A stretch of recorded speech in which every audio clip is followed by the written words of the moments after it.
Hi, this is Tim from Hubstaff, and today I'm going to be showing you how to use our attendance scheduling feature. To get started, go to the Organizations tab on the sidebar, then click Manage next to the organization you'd like to schedule shifts for.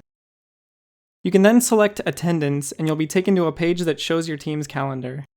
Right now, we don't have any shifts scheduled, so let's add one. You can click Add Schedule, or you can simply click on the calendar itself and it'll open right up to the day and team member that you selected. You'll then want to set the starting and stopping times for the shift.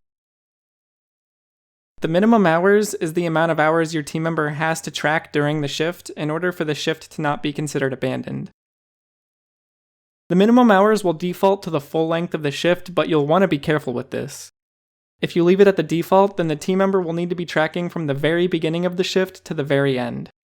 Working 7 hours and 59 seconds in a shift with an 8-hour minimum would still be considered abandoned because 7 hours and 59 seconds is not quite 8 hours. If you want to give your team members some wiggle room, or if you just want to allow them to take breaks during their shift, you'll want to lower the minimum hours to compensate. For example, here we have a shift that's 8 hours long. If we wanted to allow them to take a full hour's worth of breaks during their shift, we would want to set the minimum hours to 7. This would allow them to take their breaks without the shift being considered abandoned. If you want to create a recurring shift that will repeat on certain days, set the repeats to weekly or bi-weekly depending on your needs.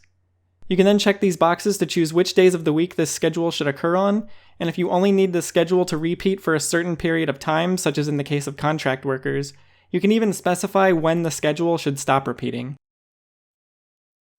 There's actually a slightly quicker way to create a shift. If you click on the team member you'd like to add the shift for, it'll take you to their personal calendar. From here, you can actually just click and drag the schedule, and the starting and stopping times will be set for you automatically. From there, you just need to go in and edit the minimum hours and recurring shift options as needed, and then you're all set.